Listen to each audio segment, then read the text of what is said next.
जय जय श्री कृष्णा। दोस्तों बच्चों, भगवान श्री कृष्ण जी कहते हैं कि चाहे कितनी भी खराब परिस्थिति हो, इन 3 जगहों पर अपनी पत्नी को कभी अकेला नहीं छोड़ना चाहिए।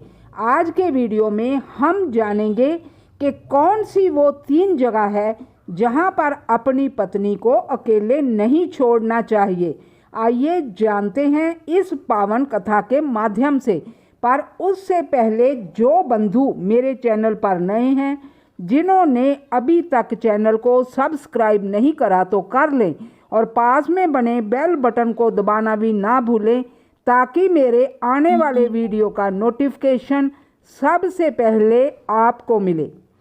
एक समय की बात है, एक सेठ अपनी पत्नी को लेकर पैसे कमाने के लिए किसी दूसरे नगर में जा रहा था। रास्ते में उन पति पत्नी को डाकुओं का काफिला मिला। डाकुओं ने सेठ और उसकी पत्नी के पास जो कुछ भी था लूट लिया। अब सेठ चिंता में पड़ गया कि एक अनजान जगह पर पैसों के बिना वो अपना गुजारा कैसे करेगा। चलते चलते किसी नगर के बाहर उसे एक बूढ़े बाबा की कुटिया दिखाई दी।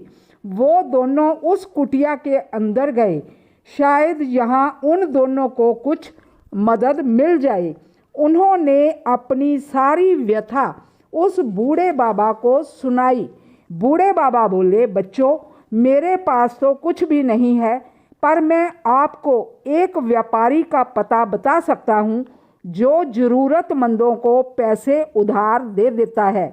बाबा के कहे अनुसार सेठ अपनी पत्नी को लेकर व्यापारी के पास पहुंच गया। सेठ की पत्नी बहुत खूबसूरत थी। उसको जो कोई भी देखता था, देखता ही रह जाता था। व्यापारी ने जब सेठ की पत्नी को देखा तो उस पर मोहित हो गया, पर सेठ की पत्नी इस बात को नहीं जानती थी।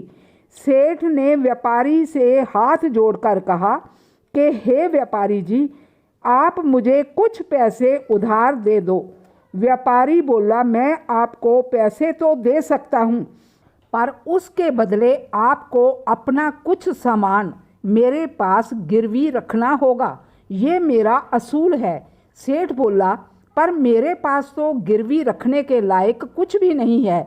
कुछ देर सोचने के बाद सेठ बोला, व्यापारी जी, आप मेरी बीवी को गिरवी रखकर मुझे कुछ पैसे दे दो।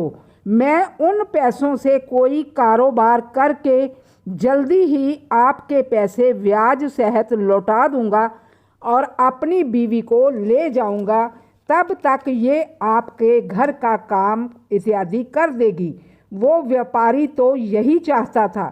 उसने जब सेठ की ये बात सुनी तो वो झटपट पैसे देने के लिए तैयार हो गया। सेठ पैसे लेकर कोई कारोबार करने के लिए निकल पड़ा। इधर आधी रात को व्यापारी सेठ की पत्नी के कमरे में पहुंचा। वो व्यापारी को देखकर कांप गई और बोली, कृपा करके आप मेरे कमरे से निकल जाइए। व्यापारी बोला, भगवान ने तुम्हें कितना खूबसूरत बनाया है। अब तुम उस भिखारी सेठ को भूल जाओ। अब तुम हमेशा के लिए मेरी हो।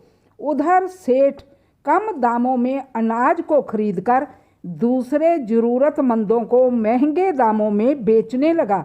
इस तरह सेठ ने कुछ ही दिनों में उन पैसों से 50 गुना रकम इकट्ठी कर ली और कुछ दिनों के बाद सेठ उस व्यापारी के पास पहुंचा और बोला, व्यापारी जी, आप अपना हिसाब करके अपना पैसा ले जाइए और मेरी पत्नी को मुझे वापस लौटा दीजिए।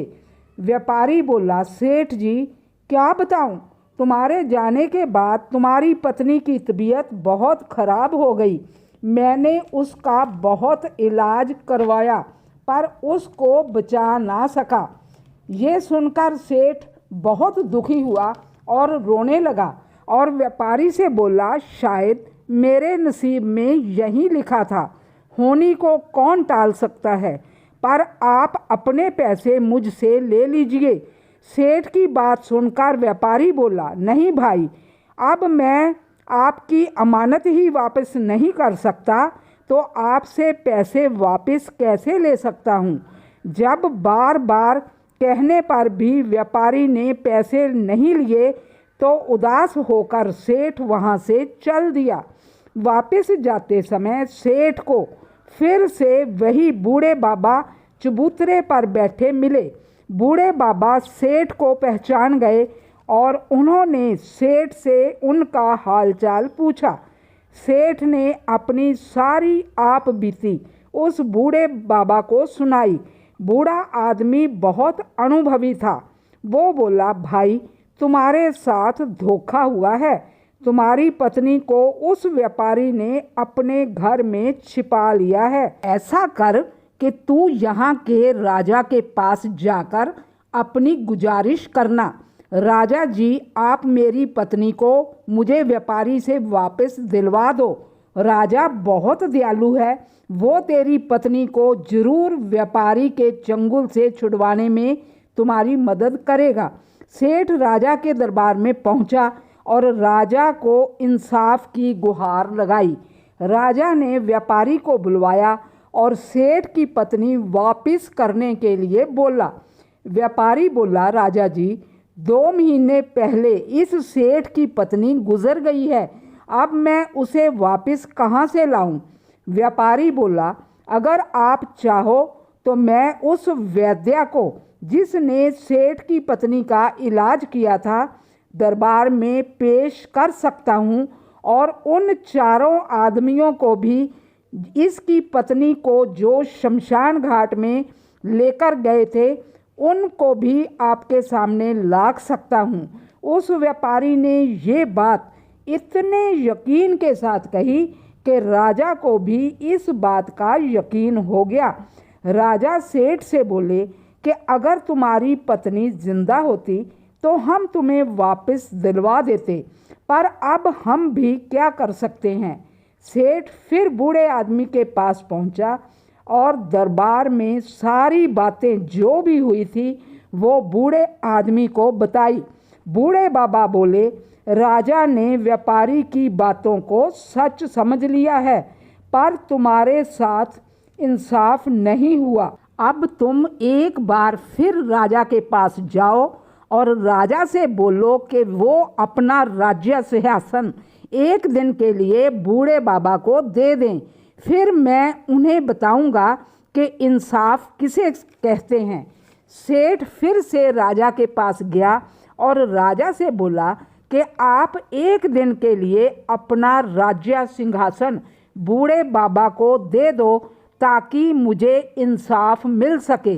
राजा इस बात के लिए तैयार हो गया कि अगर तुम्हें इंसाफ मिल जाए तो मुझे 1 दिन के लिए बूढ़े बाबा को राज्य देने के लिए कोई दिक्कत नहीं है।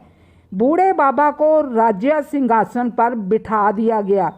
सिंहासन पर बैठते ही बूढ़े बाबा ने व्यापारी को राज दरबार में बुलाया और बोले कि गवाहों को पेश किया जाए। सबसे पहले बूढ़े बाबा ने डॉक्टर से पूछा कि क्या तुमने सेठ की पत्नी का इलाज किया था। डॉक्टर बोला, हाँ महाराज। बूढ़े बाबा बोले कि तुम सेठ की पत्नी का इलाज करने व्यापारी के घर जाते थे या व्यापारी उसे तुम्हारे पास लाता था। डॉक्टर बोला, बाबा जी व्यापारी खुद आकर मुझसे दवा ले जाता था। बूढ़े बाबा बोले, तो तुम ये बात यकीन से नहीं कह सकते कि वो दवा व्यापारी सेठ की पत्नी के लिए ही ले जाता था, तो तुम मरीज को बिना देखे ही दवाइयाँ दे देते हो सकता है तुम्हारी दी हुई किसी गलत दवाई के कारण ही सेठ की पत्नी की मृत्यु हो गई हो।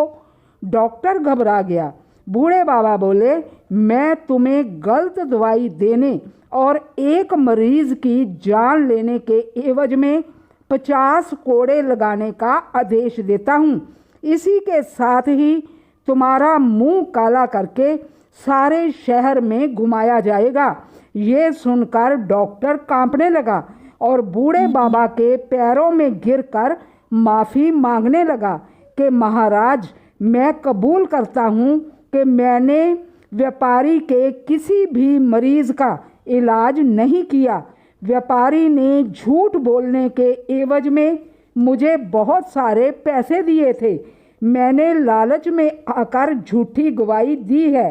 बूढ़े बाबा बोले, ठीक है, फिर भी झूठी गवाही देने के लिए तुम्हें 20 कोड़े तो लगेंगे ही। सैनिक डॉक्टर को पकड़कर जोर जोर से कोड़े लगाने लगे और डॉक्टर चिल्लाने लगा। कोड़े लगते देख दूसरे चारों गवाह भी डर के मारे थर थर कांपने लगे। बाबा ने उनसे पूछा कि सेठ की पत्नी का अंतिम संस्कार तुम्ही ने किया था? वो बोले, हाँ बाबा जी। क्या तुमने उसका मुंह देखा था? तो वो बोले, नहीं बाबा, हमने उसका मुंह नहीं देखा। तो बाबा बोले, फिर तुम कैसे कह सकते हो कि वो औरत सेठ की पत्नी ही थी जिसका अंतिम संस्कार तुम करके आए हो? या ये भी हो सकता है कि वो मरी ही ना हो, किसी दवाई से उसको बेहोश कर दिया गया हो। ये तो बहुत ही बड़ा जुर्म है। इसके बदले तुम्हें मौत की सज़ा दी जा सकती है। मौत की सज़ा सुनते ही चारों लोगों के हाथ पैर ठंडे पड़ गए। बूढ़े बाबा की बातों को सुनकर व्यापारी का चेहरा भी फीका पड़ गया। अब बूढ़े बाबा ने व्यापारी से कहा कि तुम्हारे सारे गवाह तो पहले ही ठंडे पड़ गए हैं। अब तुम बताओ कि किसी की पत्नी को घर में रखने के जुर्म में तुम कौन सी सज़ा पाना पसंद करोगे?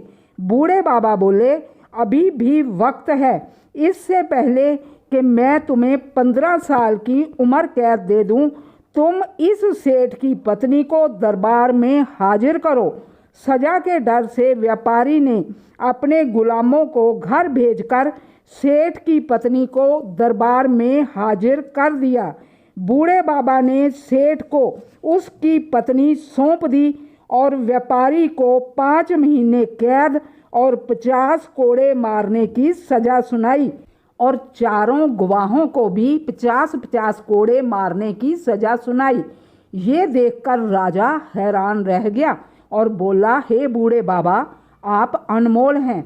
आपने मुझे सिखा दिया कि इंसाफ कैसे किया जाता है। राजा की बात सुनकर बूढ़ा आदमी बोला, महाराज, मेरी 3 बातें हमेशा याद रखना। कभी भी इन 3 जगहों पर अपनी पत्नी को अकेला नहीं छोड़ना चाहिए। पहला, जब कोई औरत बीमार पड़ जाए तो क्योंकि आपने हर सुख दुख में साथ देने का उसको वचन दिया है, इसलिए जब भी पत्नी बीमार पड़ जाए तो जैसे पत्नी पति की सेवा करती है, ऐसे ही पति को भी अपनी पत्नी की सेवा करनी चाहिए। दूसरा, जब कोई आपकी पत्नी पर झूठा इल्ज़ाम लगाए तो तुम्हें उसके साथ खड़े रहना चाहिए, क्योंकि एक लड़की अपना घर बार, अपना माँ बाप का घर छोड़कर इसी आस पर आती है कि उसका पति उसका साथ देगा।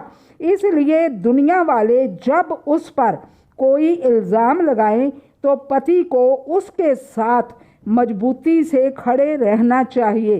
तीसरी जगह, अपनी औरत को किसी गैर मर्द के साथ कभी अकेला नहीं छोड़ना चाहिए, वो चाहे आपका दोस्त हो या रिश्तेदार, फिर चाहे वो आपका सगा भाई ही क्यों ना हो, क्योंकि आज के वक्त में कुछ भी नहीं कह सकते कौन किसके साथ किस वक्त दगा कर जाएगा।